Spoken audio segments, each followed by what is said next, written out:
This is the Blackout Podcast.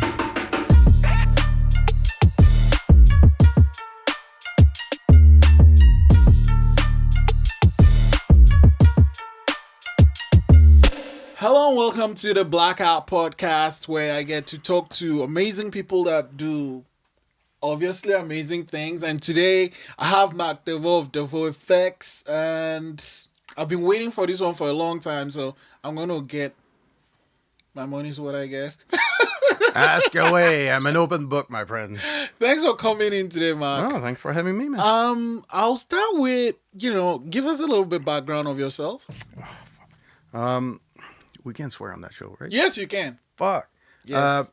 Yeah, so I spent 20 years in the military. I retired, moved down here in Nova Scotia, and then said that I always wanted to do that as a career or something. So I just started, and stuff just started rolling. Did a short film, and then it just went.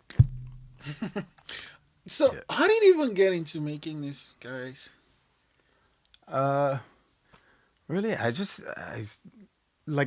saw a Thriller when it came out, Thriller, like a long time ago. And I bought the VHS tape, and at the end, like back in the day, you had to wait till everything is done, and then you get the special features and stuff, right? Yeah. But like they were showing Rick Baker and like how the process of it. Yeah. And I was still pretty young, and I got amazed. I'm like, this is what I'm gonna do. I joined the military, so I didn't do that. And I spent 20 years. And when I retired, I'm like, do you know what? If it's just a hobby, like it's fun. Like it's cool doing stuff like that. Like my basement is just there's stuff everywhere. Yeah. And no, I just think it's fun. But every day, that's what I did when I first started though. Like because I was starting. I didn't want to go to school for it because really, what's the point? Like the Rick Bakers and the Dick Smith and all those guys, they just, it's the old way of doing stuff. It's experiencing and, smash your face on the ground because you're screwed up and, go back up. You have an experience, something you can relate to, and then you move on, right? So every day I'm trying something new, like I'm sculpting or molding something tricky or animatronics or anything. Like there's not a day I do the same stuff. So it keeps my mind busy and yeah, it's fun. Wow. I like it. How long has it been now? It's almost 10 years. Do you remember the very first one you made? Yeah, actually I have a picture on my Instagram. It was like a zombie, and that was in 92, I think. Like I was just brand new in the military and stuff, and I shoved my face in a in a shoebox, and I kind of Vaseline my face, and I shoved my face in it, and just to get to do the negative of my face, right? So I kind of I lost a few eyebrows on that one, and but it turned out great. Like it's like for what it is. Like when you first start, the Da Vinci, like you forget about it. Like it looks like crap, but it was cool and you learn from it. And then when I retired, like I just needed something to keep myself busy, So it just developed into something that was it's just a monster of its own, really. And the very first film you worked on? The very first one? Film, yeah. I think it was Katrina's New Beau. It's like a short film. And, I did a zombie in there. I did a fake chess piece where a snake came out.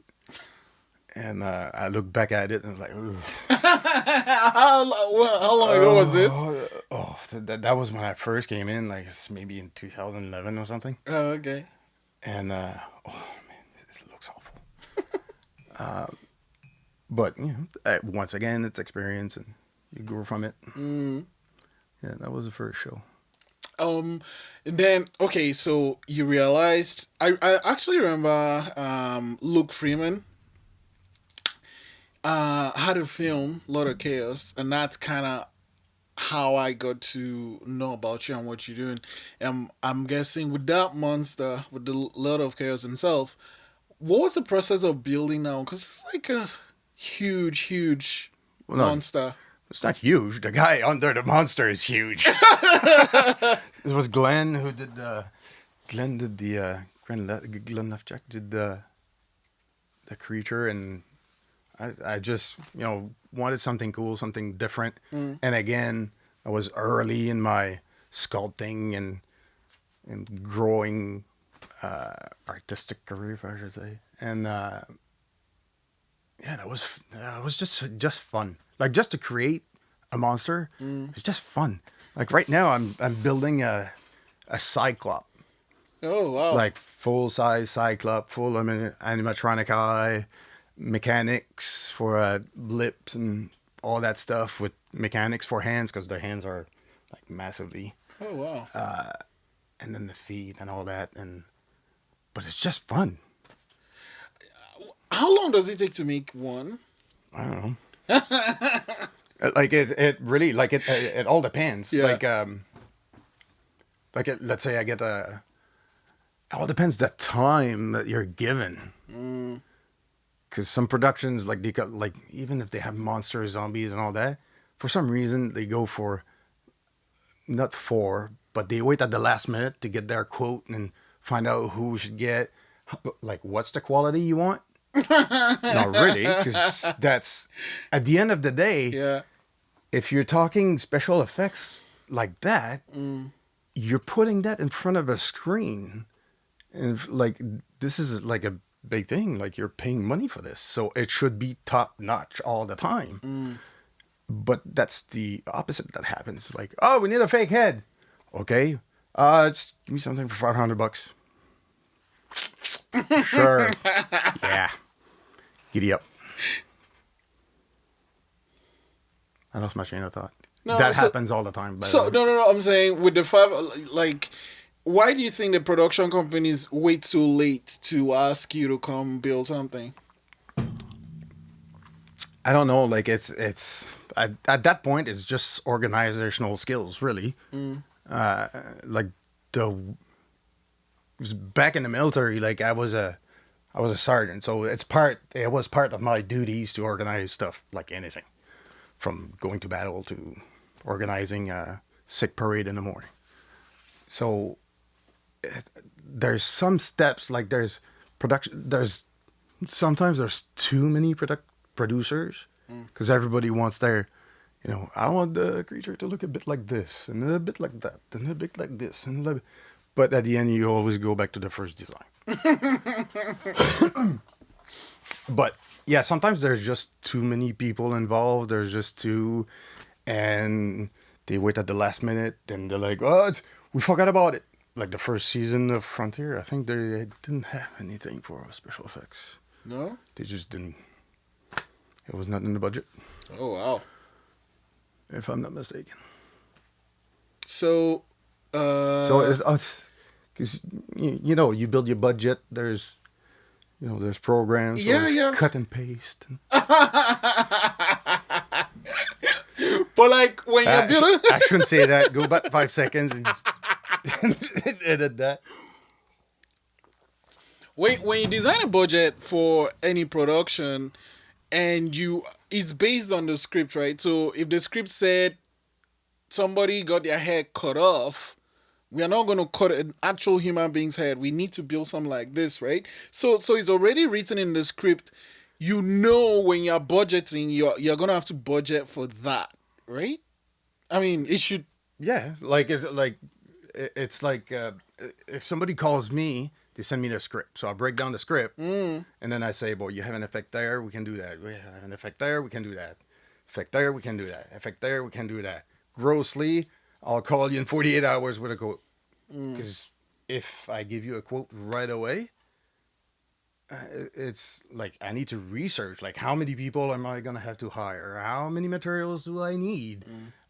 Plus, you need extra for testing. Like, if you have an exploding head, sorry, but you have to blow a few just to make sure that you have the right material to respond the way they want. And So the costs go up really fast. And as the special effects guy, you have to think in a way like, what does the producer want? Mm. You want to save money. What does the director want? He wants production value. He wants everything on the screen that looks great, blah blah blah. And then you have the money people and like all that stuff. But instead of going like before, get the specialist who does that for a living. Sit down and say, this is what we have. This is the pre-production we have. This is the budget we have. Then, if you give me enough time, we can sit down and come up with a better option, cheaper option to do things. Because you can make a cheap 7-foot monster, but you can make a really great 7-foot monster with a few $1,000s extra. Or a sculptor that's like top notch. Bring him in for a week, having sculpt something that's just immaculate, and then you mold it and it's perfect. Production value is top notch. But it's not happening all the time. Okay, so have you had an experience of a production that had all your ducks in a row when it came to effects?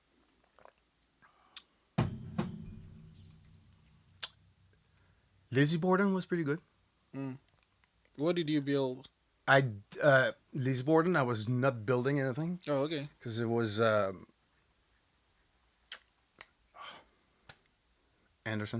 David Anderson, who in Los Angeles, who did he did all the American Horror Story and stuff. And so he builds everything, he sends you everything, and then you have to test it on set and send pictures and all that. Big Driver was cool, but no ducks in a row. They were all fucking running everywhere. I don't know, actually. Like, all production has their quirks. Yeah. So, I think short films are, like, most relaxed. Like, there's no stress. There's no panic. I always say, listen, nobody dies at the end of the day, except in the script. Chill out. Yeah. No, I think it's pretty much a mess all the time. How was working on Lord of Chaos though? That was fun. That was fun. I guess like I was a producer and the makeup guy, and no, it was fun. Like everybody knew what they were doing.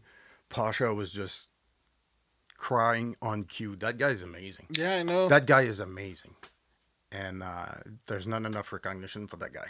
I agree. Really not enough. I agree. Because that film, Lord of Chaos, is a film that I saw Pasha in and I knew I wanted to have him in my film right away. And Luke was like, oh, I'm going to introduce you guys. And Pasha is just the ultimate gentleman. He if he says he's going to do something, he's going to do it. And he rose up to the occasion time and again. And he kept saying, was that good? Yes, it was great. Like, I don't have any problem with it. It was great. Just keep doing what you're doing. Yeah, it was great. It was great working with Pasha. That guy was insane. Like, like the scenes at the end with the little girl. It's like, all right, Scott, next setup and all that stuff. He would take off with his, just in his. All right, go, cue. I think he cried 5 times in a row. And he just took off a minute, came back, dry, cry. It's like, dude, you're amazing. And I know that the film was kind of based on your story in a way. Yeah, well, yes, in a way, not like it was just like I was just trying to come up with something because me and Luke were like we loved the old movies like Dark Crystal and Labyrinth, and we want to do stuff like that, like have a big creature. It doesn't have to be a slasher movie. It doesn't have to be a science fiction or anything. Like it can be just a story about a kid and a monster. The monster is not really a monster, but you never see that. And I kind of found that like film 5 and like they tend to push people away from doing that. Do you know what? It's the best way actually that people can train to actually organize their stuff properly. Let them do what they want. It's their movies, not yours. Your job is to orient them in their choice to do the right thing in order to complete their project and learn on it. Not, you know what? This is not a subject for you. Like, But- really. Like, I who was it? I did something quick, and I think it was for Film 5, and their thing was no iconic things and no, was something else. And the girls, they rented the DeLorean. Actually, I think it's Stephanie Clattenburg and Naomi, forget her last name. Anyway, so they rented the DeLorean. They did it anyway. It looks great. Wow. It's like, if you have something in mind, just do it. Yeah, but I guess, especially talking on Film 5 now, because that's how I made my film, my Drown the Lovers film with Pasha. What would you think, or what do you think in your experience is the reason why they don't try to touch such films? I have no clue. It's either just a way of thinking or a mentality, or I don't know, because I'm not in that circle. Because I don't mingle. I don't like the parties where there's too much people and stuff. So I love my train of thought again. That's awesome. Let's go back. What is when you want to make something like this, what does it start as? Because this is your face, pretty much. Yeah, that's me. Yeah. What happens? Like, do you pour a pile of this thing all the way? Well, if you want to do a live cast and you want to do it by yourself, good luck. That's what I'm saying. You just do a live cast, like Cassie and I think my buddy Keith or Bruno helped me out, and you just did my head, and after that you have what we call a negative, so it's just an imprint really of that face. So in order to do anything, I need to make a positive of that negative, so I can see What it looks like, yeah. So for making a head like that, you make the live cast and then you pour hot clay in there, and then you take it out. You have to resculpt it, because you have eyebrows, you have bits, you have bubbles, you have this, you have that. So resculpt the ear, the nose, all that stuff, and then you have to make another mold because you just cleaned up your first mold. Oh wow. Yeah. So now that you have a perfect head, you have to make a mold of that. Oh. So now that you have that mold of that perfect head, You can the live recopy. cast just, it's scrap, really. And then you have a mold of a perfect head that you can do pretty much whatever you want. So here's the thing though, with our live cast, is it like a bubble of some kind you sit inside to do that, or how does the thing stay and then form your head? Oh, it's you can use two things. You can use silicone, which is more expensive, but you can keep it for a while. And then you can do it in alginate. Alginate is way cheaper. It's algae base. So it's just mixed with water. The same thing that dentists use to mold your teeth. It's the exact same thing, but we use it for your head. Oh, okay. So you dump that on the head, and then do a plaster, like we did with Kevin St. Pierre, who come to the shop. We do that, separate it, open it, and then you have your live gas. How long does it take? For us, it's pretty quick. Like usually half hour, it's done. Oh wow. So you just have to sit down, not move too much for half an hour. You go to the spa, you're at the beach, you put your feet up, beer on the side. I don't think so. Have you had an experience where someone's panicking when... Oh yeah. How do you handle that? You just yeah, that's it. If you panic when they're panicking, you're not helping. Oh yeah. So yeah. they're like, chill out. So, because it's just it's the fight or flight that kicks in, right? And they're just flying. They're really flying. So you just have to hold them with hold the legs down and do the whoa, just stay down. And you just peel it off and it's fine. Or sometimes it's just a question of they open their mouth, you shove your finger in there, make an opening, and everything's fine. It's just the sensation or the way they feel at that moment that just, I gotta panic. Is it like heavy or? It's relaxing, really. Like I compare it to like putting your head underwater, but you can breathe. Okay. Because I was about to ask, there are no nostrils in this thing, right? There, like right there. So when you're pouring the alginate or silicone on someone, is it warm, hot? It's room temperature, but it's silicone, right? So you apply it, it's cold. Ew. Like it's not like dying from hypothermia on the spot. Okay. Like it's really subtle. It's relaxing. Like you can ask Kevin. Kevin's like, I was amazed how quick and how relaxing it was, because as soon as you do the back half of the supporting shell, you can literally like just lay down and put your head against it, and it's like you're in a bed. Have you had people actually sleep off while doing that? Oh yeah. Oh yeah. Okay, so now how do you do the eyebrows and the beard and that? Punch one by one. What? You take a needle and you just punch.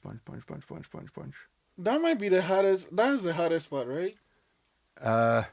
The eyebrows are the worst. Like these eyebrows are awful. Like more I look at it, it's awful.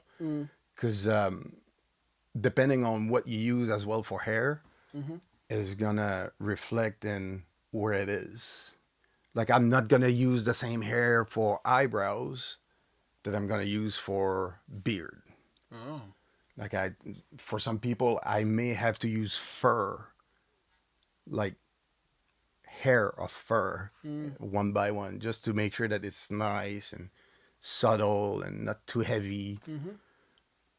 And then you have that. Is it needles that you used to put them in, or Like they sell needles that has like a bunch. It's called a felting needle, and that's like for big job, like big surface job, and you go at it like you just punch, and you just make sure that it doesn't look all bunchy and all dull like or hair plug like. And when you get to areas like that, then you have to go one by one with a tweezer. And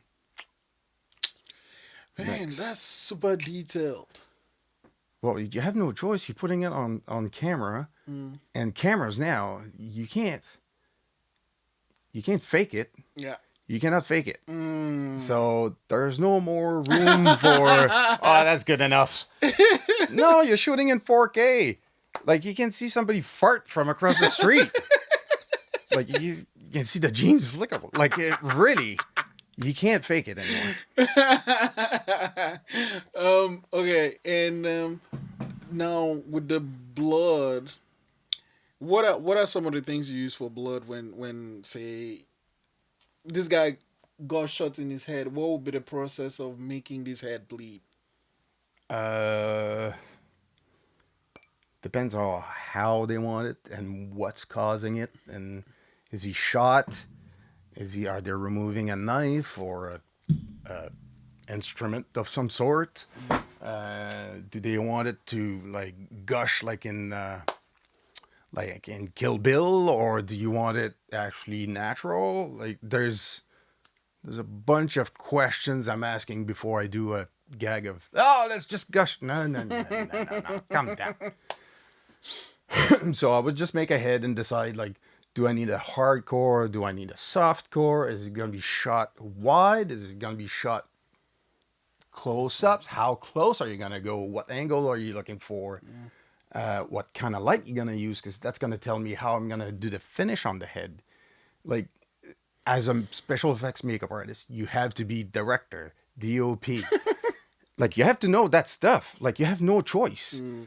Because the director may not think of a shot he can do. And then you're like, check this out. If we do this, if we do that, like that, it's like, oh, I never thought of that. And then it's just like, because we're all like nerds, ain't like every blood gag you want to, Yeah. So you have to come up with ideas that the director can think about or something that he's asking you. And then you can like do tests in the shop and say, do you know what? With orange light, this sucks. Like, we can't see anything, or it's going to be too heavy. Or it's going to be too artificial kind of thing. Wow. People think I'm bussy on set. I'm not. I'm just, listen, I'm trying to do what you want. Yeah. But there's a lot of questions and there's a lot of stuff. And, you know, it's like on Big Driver, like they wanted one dead character had red hair. And then one of the producers were like, oh, his thing was the red hair. But when we shot, instead of having a blue light, like a full moon kind of thing, you had orange light. So all the red was gone, right? Yeah. So you lose everything that's red, you lose it. So I had to have a meeting with the director, the DOP, the producer, say, listen, if he doesn't change his light, you're not going to get your right. Are you going to change your light? Nope. I'm done. Wow. Man. it sucks when, you know, things get to that level and, you know, people need to be more flexible sometimes. It's everything that's creative. It's almost ego driven kind of thing. And if you have somebody that doesn't care, or like me, like I just love doing that. I don't care about the politics and the gossips and all that. I just want to promote what we're doing. That's all. Like, I can't wait to actually, I'm giving courses at the shop, and I'm getting interns now. And like, people are looking at the workshops and they're like, nobody teaches what you do anywhere in Halifax. Anywhere. So I'm like, well, if you do special effects, you do it like the people who does Blockbuster special effects. So I invest money and practice. And What's some of the so in your shop, aren't some of these chemicals super dangerous though? Yes, but if you have like good ventilation, face mask, if you have the proper protection, you're fine. Okay. It's like working with a bomb. It's not like working with a bomb. Oh, really? If you don't kick it, it's not gonna blow. so you know, wear your protection, you're fine. What's your shop setup like? Yeah. It's changing because I have a plan in my head. Like, I'm tired of what I'm seeing because it's been like a while now. So and I had that because I went and visit ADI in Los Angeles, and those guys, they're Alec Gillis and Tom Woodruff, and like Tom played the alien, like the xenomorph. He played it, and he did Predator and like Tremors and like big shows, and their showroom /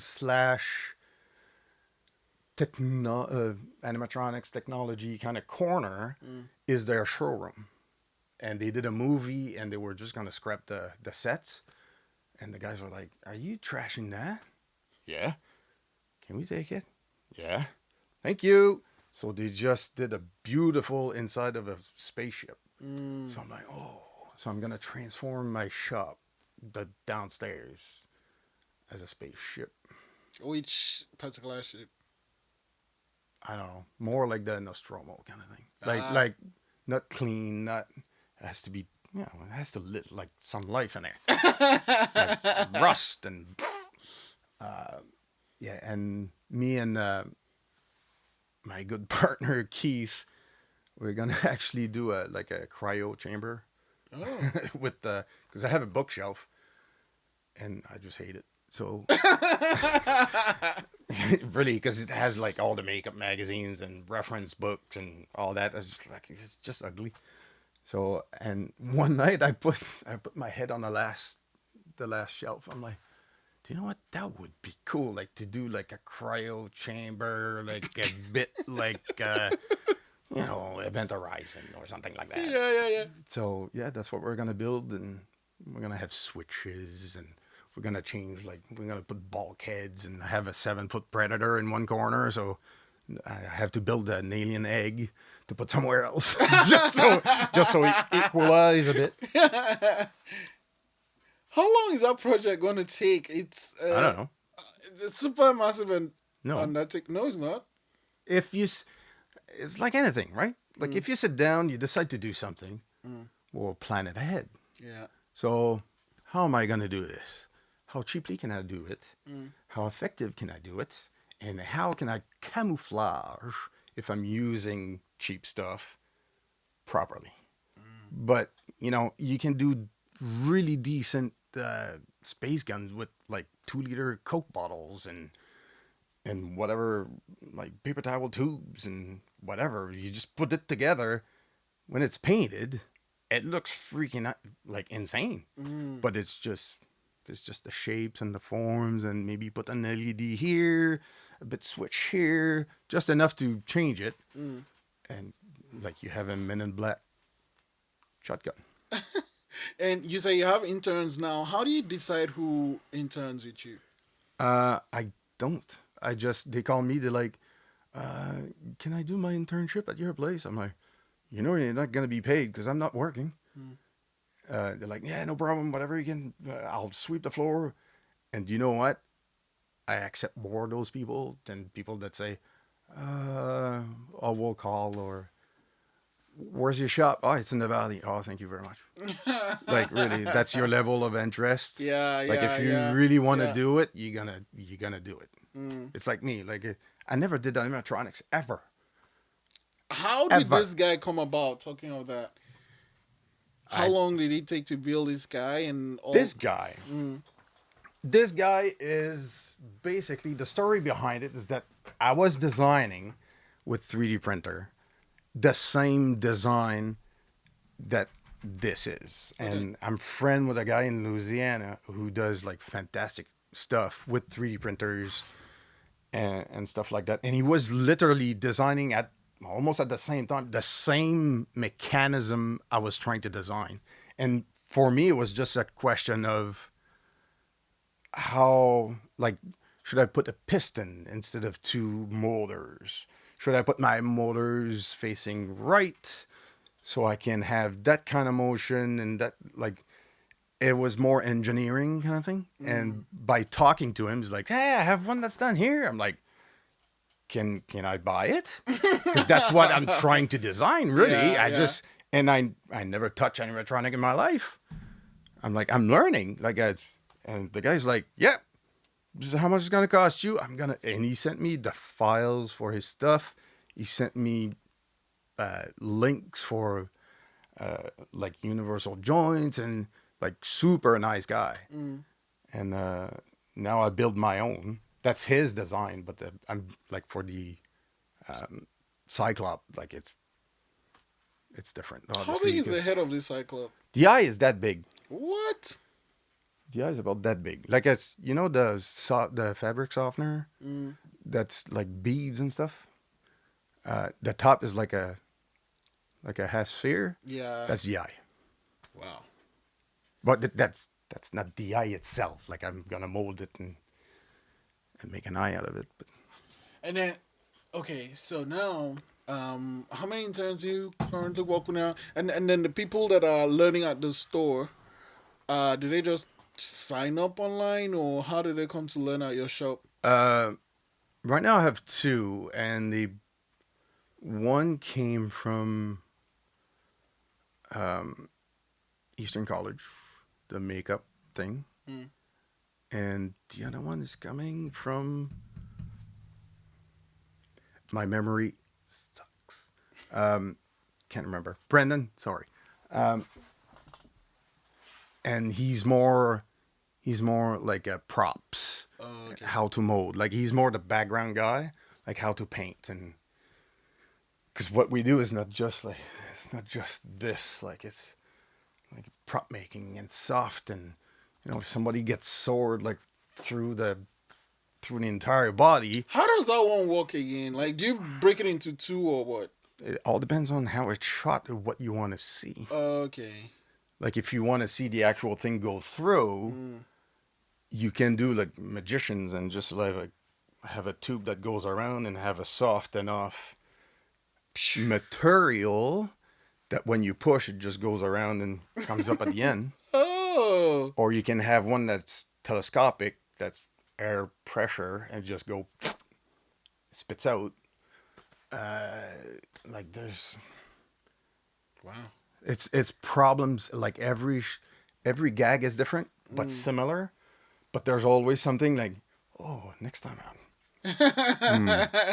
Next time. Like I did on Fronting. That was the best day ever. One girl she in the script, she falls down a ravine, break her leg. So they just wanted a leg that's obviously offset. Like, okay. But then in the script, they put it in a rack that they basically do traction. And then they wanted the bone to go back in.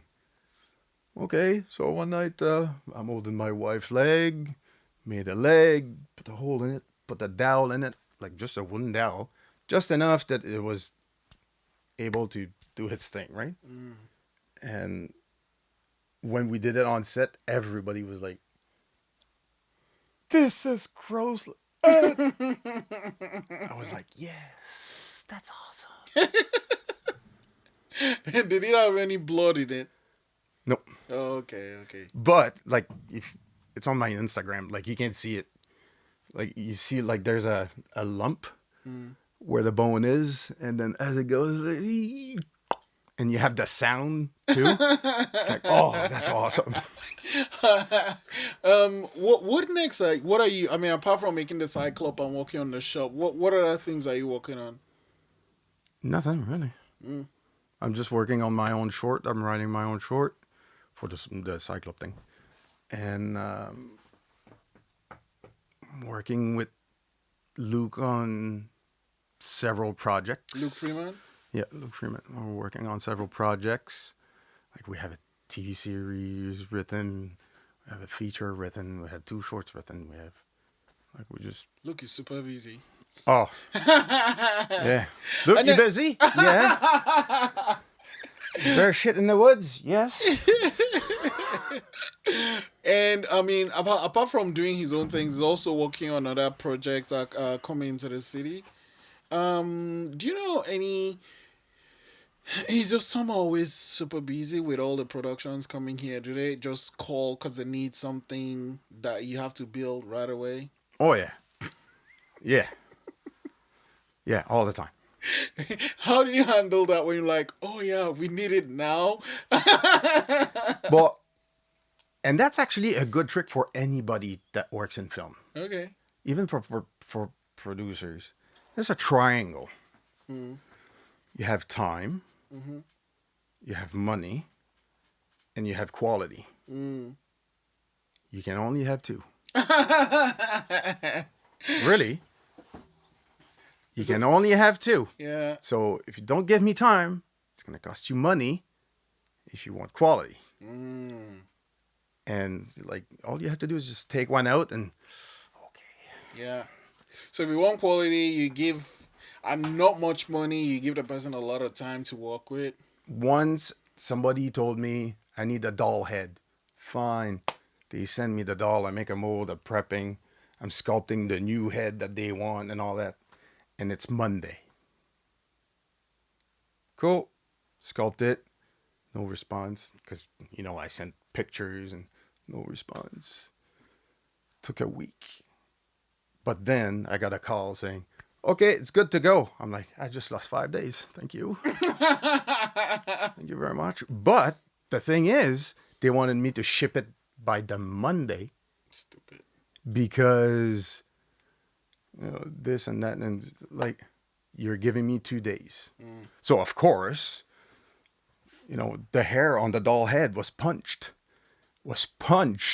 So I had to make it look also like a doll.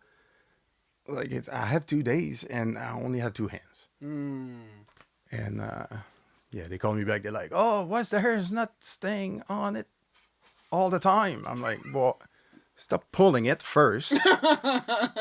But also you gave me 2 days to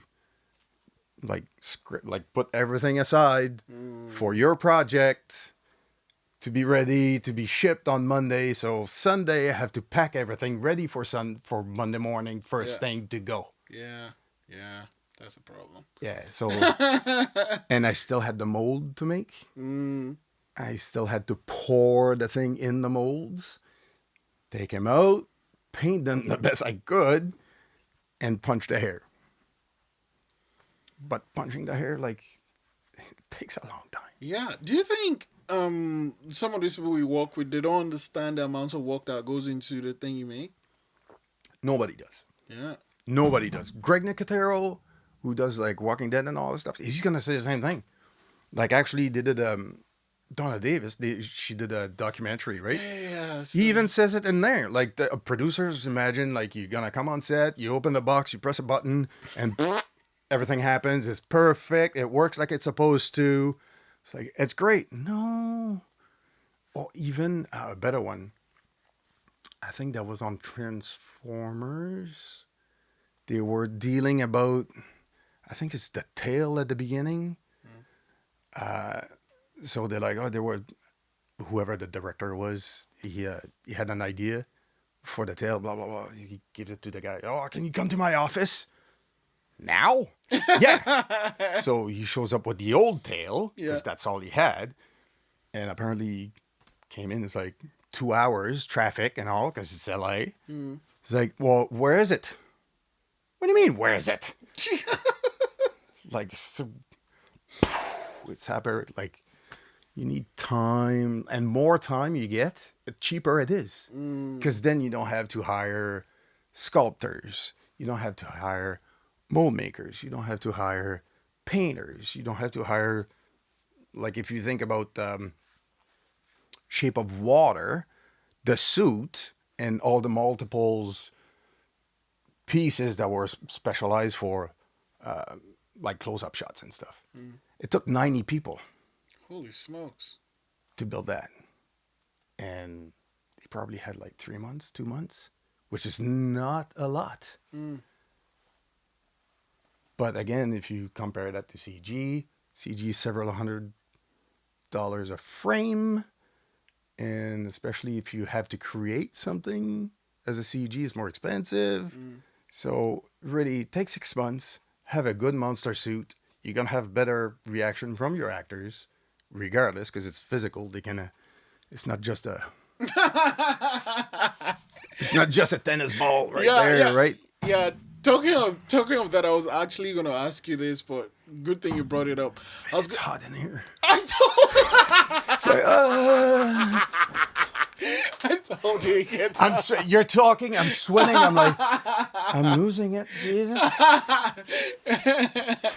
but as I was saying with the with CGI and special effects, why do you think that there are people that still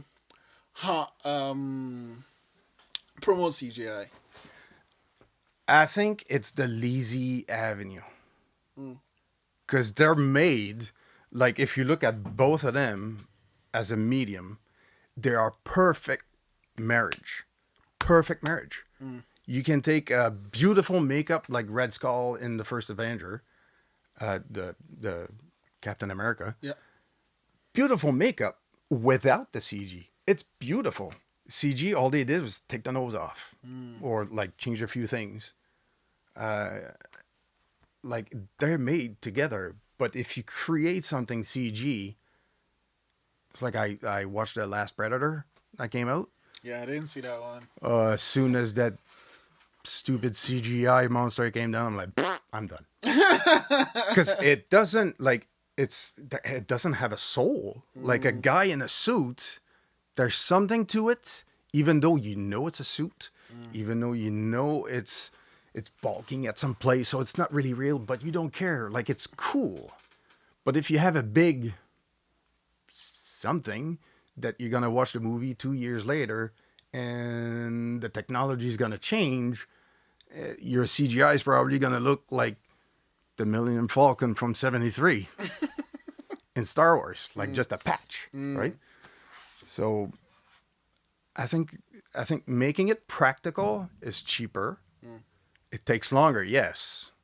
But at the end, production value is way better. People tend, like, you can hear people talking about CGI. They're tired of the CGI stuff. Like, the new Hellboy is perfect because it's like there's CGI in there, but everything is practical. Like they went practical. It looks beautiful. That'd be a shitty movie, but it looks beautiful. I don't know. I didn't see it, but everybody says that for some reason. Well, I've not seen it either. So here's the thing. My last question would be this: with all the What do you experience, mean, last question? Jeez, that's it? Sorry, man. I like it. It's cool. would be with all this experience and the people you're training, if someone wants to come over to Greenwood to learn this, what are some things, some basics a person should know before they come through, or things they should expect? I'm an old school kind of guy. Like, I really like the old ways of doing things, like apprenticeship, like a tattoo artist. Before you can actually tattoo, they make you go through certain steps. They may seem stupid as an apprentice, but they mean something. Like, it's like sterilization and the cleanliness and the drawing and the this and the that. By being apprentice and working in a shop environment, it gives you all the tricks because you're doing it. You have to do it because the project has to leave the shop.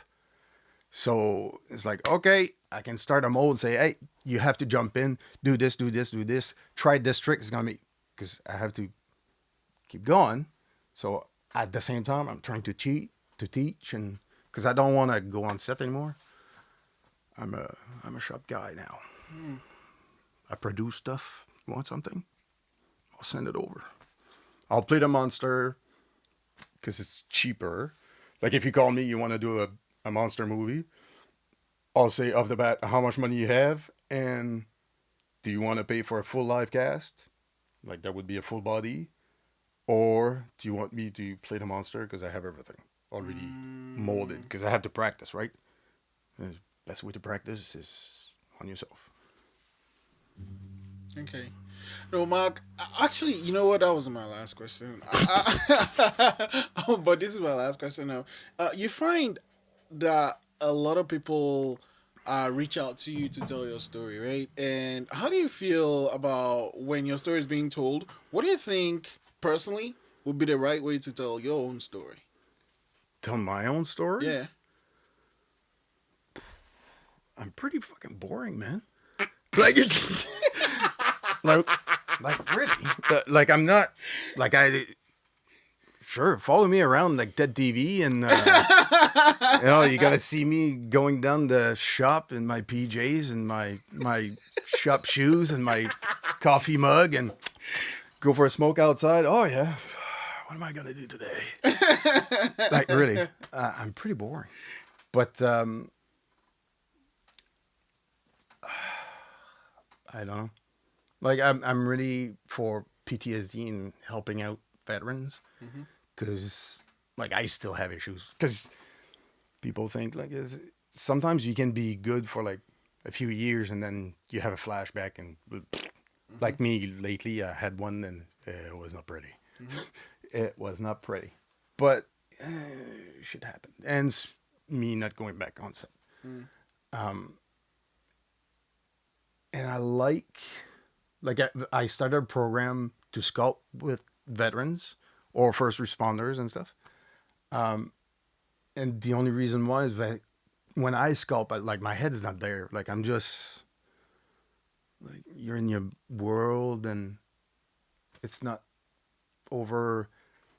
It's really hard to explain. It's really tough. But your head is not there. Like you're just concentrated. You do your stuff. It's calming. Plus you're with other veterans or first responders, so they can talk about their issues without having either a psychiatrist that you're sitting on a couch and how do you feel today? It's like that's the last thing those guys want to hear. Like they just want to learn a new thing, or just I had one guy came, he just had coffee.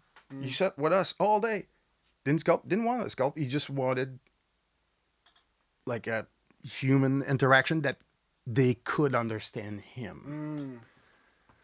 Because I say we don't think the same.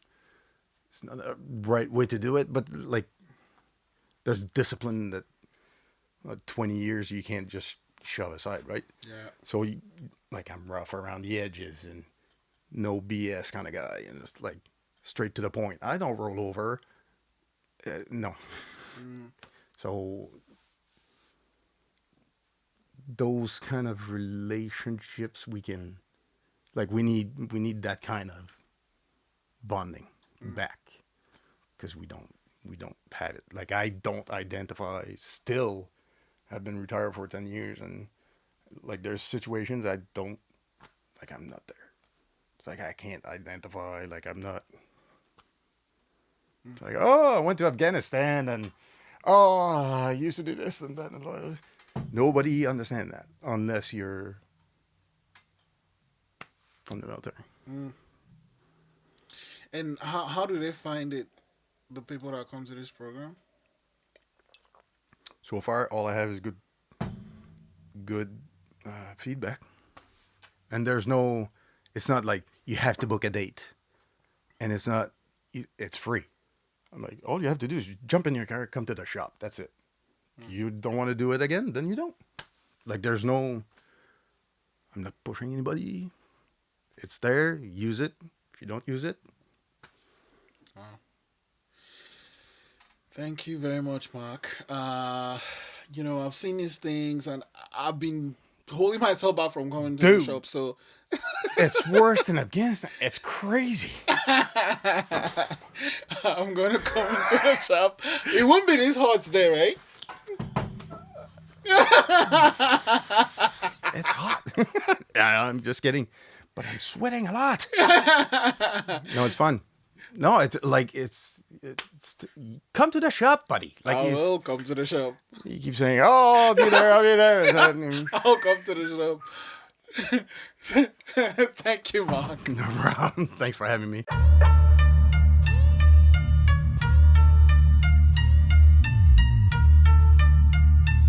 This is the Blackout Podcast.